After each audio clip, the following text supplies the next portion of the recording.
Good morning, friends. I hope you are keeping safe and warm on this cold, snowy morning. They're saying it's going to be perhaps the biggest snowstorm in years and years, and I've got a cup of hot tea with some honey in it. It hits the spot. I'm sure we're going to do plenty of snow shoveling around here as the day progresses, but I'm here with you just now to connect with you over God's Word, to think about who Jesus is. And a couple weeks ago, we began a series in the parables, the short stories of Jesus. And I want you to watch this just now as we launch into the third part of our series in the parables. Stories are the language of the soul. They have a way of penetrating the heart in a way few other influences can. This is why Jesus used storytelling so often to illustrate deeper truths.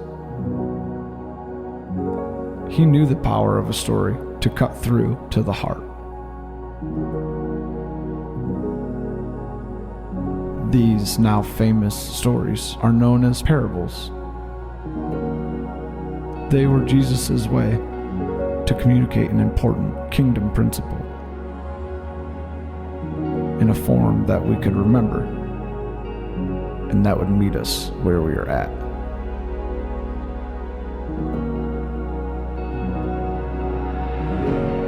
Although the details of these stories were fictitious,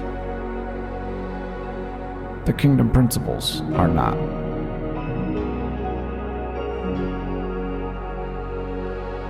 Today, they continue to remind us who God is and what He calls us to be a part of, and how much He loves us.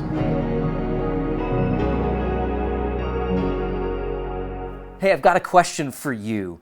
How do we as humans connect with God? How are we to relate to God, to be in relationship with the creator of the universe, the one who made everything that we see, from the most tiny, exquisite snowflake to the birds flying in the sky, or that deer running across the farm field, or the sun rising each morning? That God, how do we relate to that God? I'm sure you've heard this phrase, God helps those who help themselves. You better behave, do right, get all the things measured out correctly in your life so that at the end of your life you'll have enough good things to outweigh the bad things. And then eventually, if you get that just right, well, then God will smile on you and He'll let you into His heaven. Or God will help you in your life right now if you do just enough good things to make it out just right. Well, when Jesus came on the scene, people had that kind of thinking about religion, about how do we relate to God. But Jesus overturned all of that. It shattered the framework of the way people thought in that first century A.D. And it all centered around one word: grace.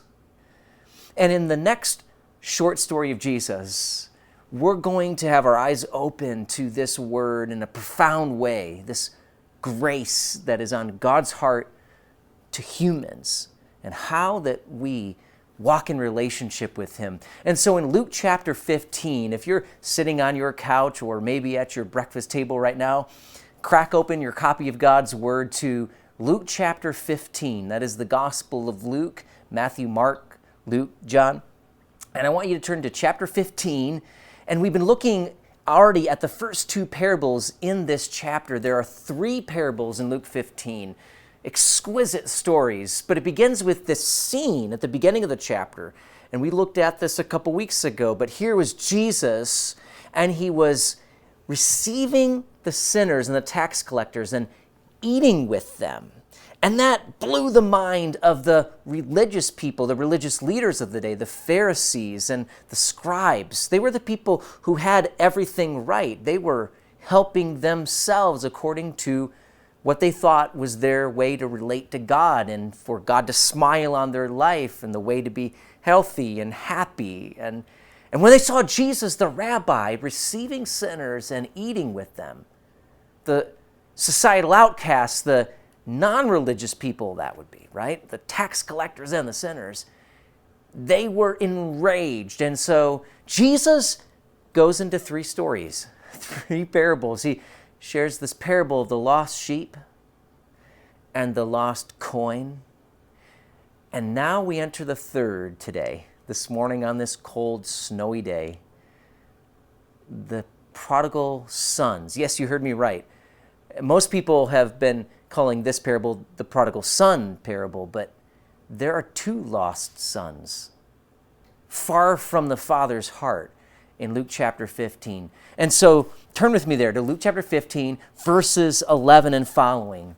And we're going to lean into this short story of Jesus. And he says this, and he said, a man had 2 sons. The younger of them said to his father, Father, give me the share of the estate that falls to me. He wants the wealth that is owed to him. So here's what the father did. He divided his wealth between them. Then it continues in verse 13. And not many days later, the younger son gathered everything together and went on a journey into a distant country. And there he squandered his estate with loose living. And that's everything your mind can imagine right now. Immoral living, unquestionably sinful, wasteful way of life. Now verse 14. Now when he had spent everything, a severe famine occurred in that country, and he began to be impoverished. And so he went and hired himself out to one of the citizens of that country, and he sent him into his fields to feed swine, that is, to feed the pigs. And he would have gladly filled his stomach with the pods that the swine were eating, and no one was giving anything to him. But when he came to his senses, he said, how many of my father's hired men have more than enough bread? But I'm dying here with hunger. I will get up and go to my father, and I will say to him, Father, I have sinned against heaven and in your sight, and I'm no longer worthy to be called your son. Make me as one of your hired men. So he got up and came to his father. But when he was still a long way off, his father saw him and felt compassion for him and ran and embraced him and kissed him. And the son said to him, Father, I have sinned against heaven and in your sight, and I'm no longer worthy to be called your son. But the father said to his slaves, quickly, bring out the best robe and put it on him, and put a ring on his hand and sandals on his feet. And bring the fattened calf and kill it. Let us eat and celebrate. For this son of mine was dead and has come to life again. He was lost and has been found, and they began to celebrate. Now that's the end of the first act of this parable, but there are a few scenes in this first act.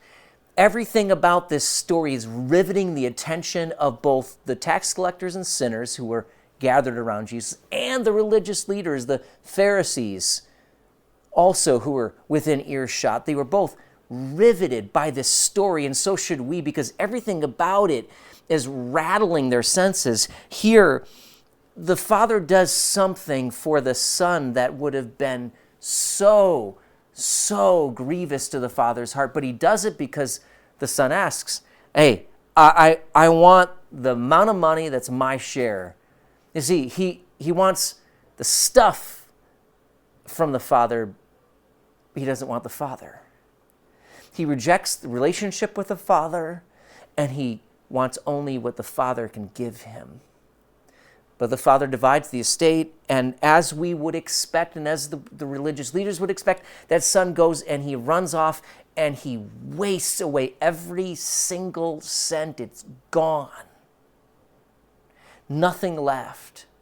Now, when the son would have run off and done this, in that culture, he would have been perceived of as dead. They would have held a figurative funeral.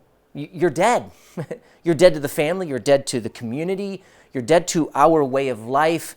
You're no longer the son. And the son recognizes this when he comes to his senses in the pigsty. That's another thing that would have been rattling the cages of the people in the first century. Any good Jew never would have gotten anywhere near pigs, let alone been feeding them, let alone been living in the pigsty, let alone eating the pods that the pigs were eating. This is outrageous. He is in the bottom of the barrel, totally nothing left. And he realizes, well, the hired servants, these employees of my dad are treated way better than this. They have more than enough bread. Here I am starving to death and I'm penniless.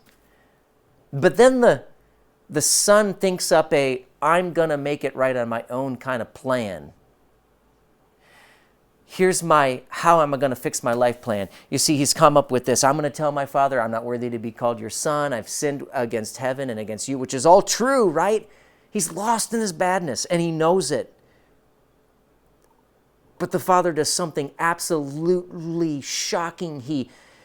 It's as if he were waiting on the porch step for his son to come home. And a long way off, it says, right? He sees the son a long way off, and the father saw him and felt compassion for him and ran and embraced him and kissed him. A man of stature in society back then, a man who's an estate owner, a landowner, a man up in years, as this father is depicted here.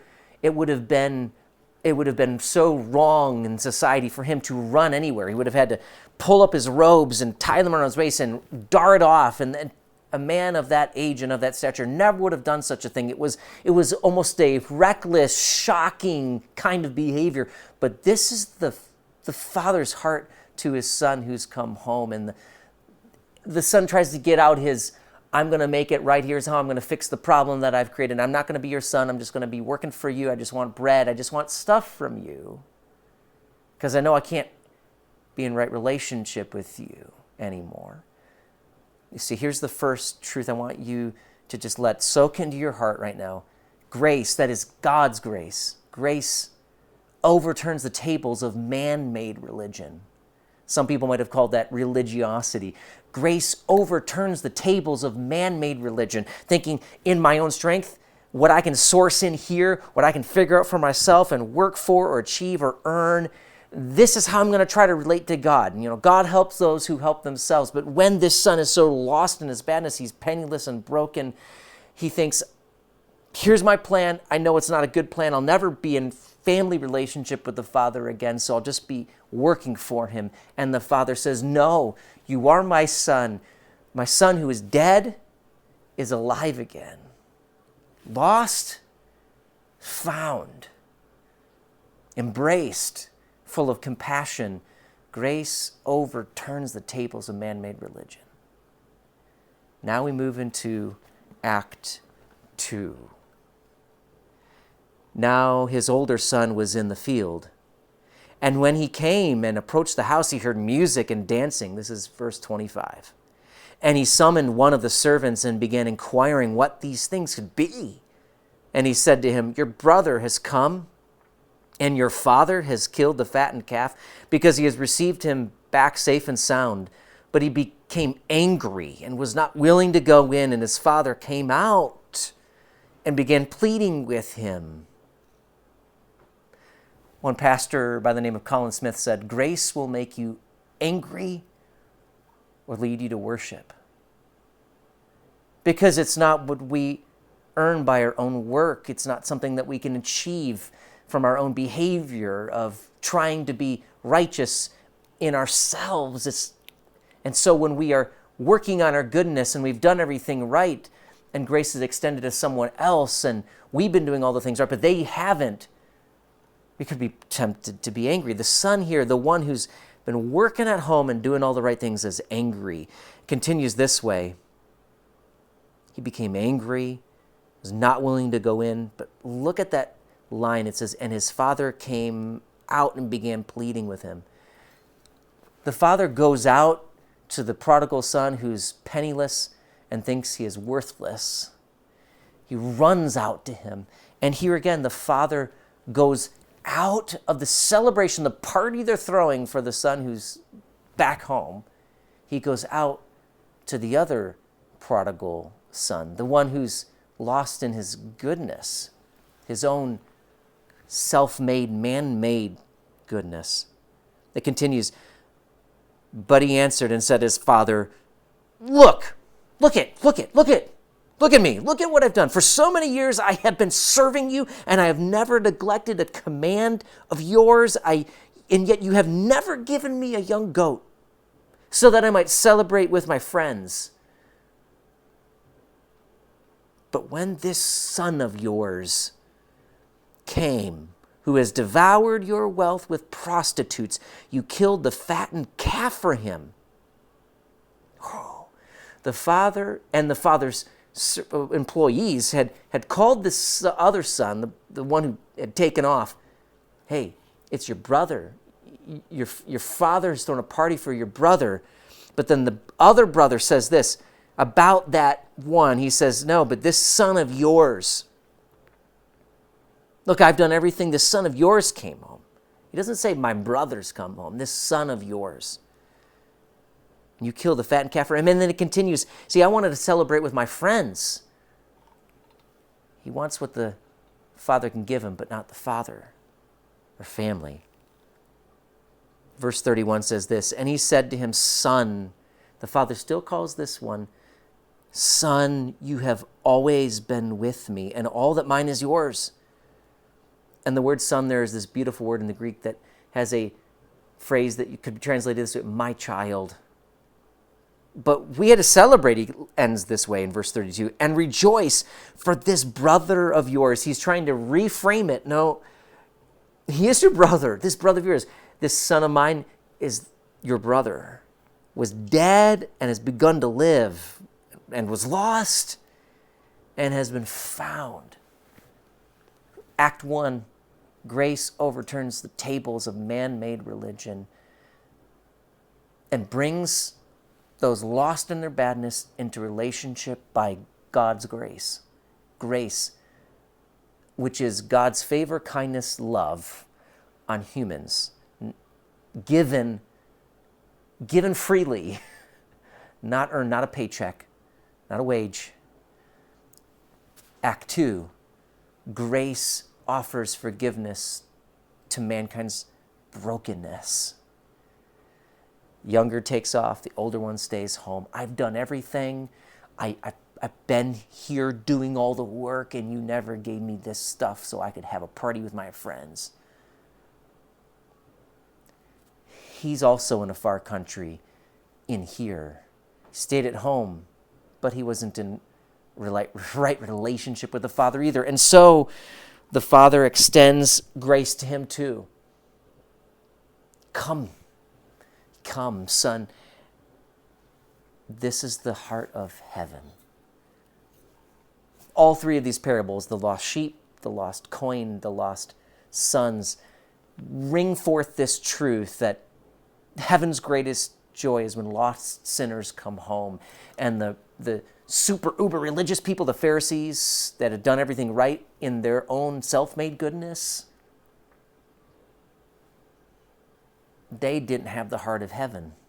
They thought they were so close to God, and that yet they were really far from God. And the people who thought they were really far from God were actually so close to God himself, Jesus the Christ, right there at the table. And yet God's grace is offered to both people lost in their badness, the son who ran off with all the money, spent it, the tax collector, the sinner, you and me. People lost in their goodness, their self-righteousness. Pastor Tim Keller said this before he passed away from pancreatic cancer a couple years ago. He said, the gospel is this: we are more sinful and flawed in ourselves than we ever dared believe. Yet at the very same time, we are more loved and accepted in Jesus Christ than we ever dared hope. This parable reminds me of a man named John. John grew up in a fairly stable home, but he entered a business, a way of making a lot of money as a young man that took him far away from family and any kind of semblance of a God-fearing life. He entered the trade of selling humans. He was a trafficker of humans. He traveled all over the world buying and selling people and making lots of money.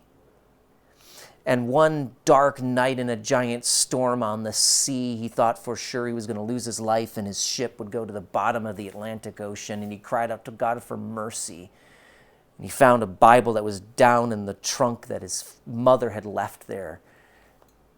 And he repented of his ways and he returned home and he eventually, yes, turned his life over to God's grace.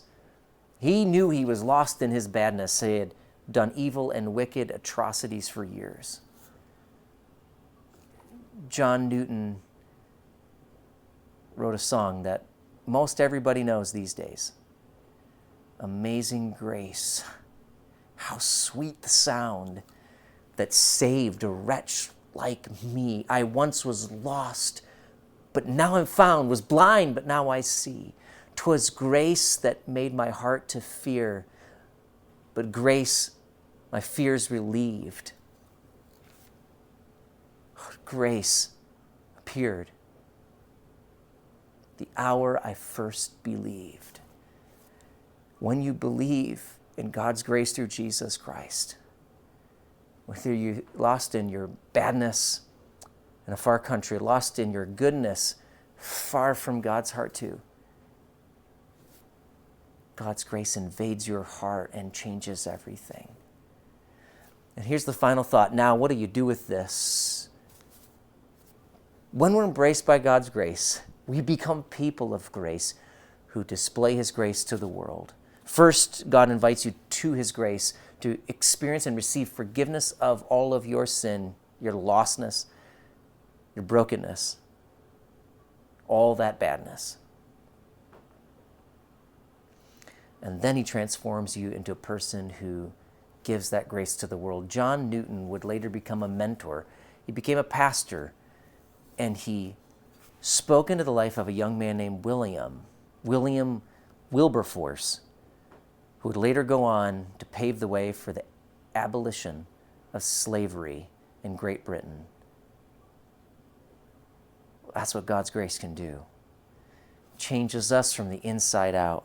And that's the short story of Jesus about the prodigal sons. And so for you, you may be doing everything right, you think, but still lost if you're relying on your self-made religion.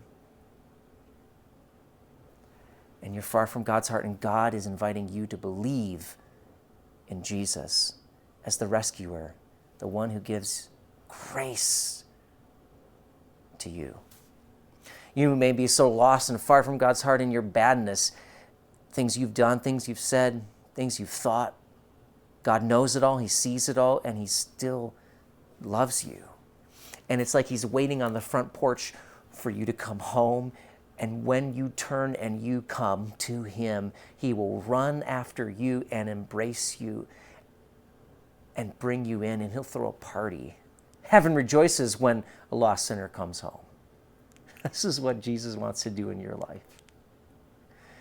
So I invite you, in fact, God is inviting you to that grace. Today on this snowy Sunday, thank you for tuning in to this message, this time together around this short story of Jesus. Turn to God's grace and then be a person of grace, embraced by God's grace to give it to the world. Thanks so much, friends. Stay warm. I love you. I look forward to seeing you next Sunday, Lord willing. God bless.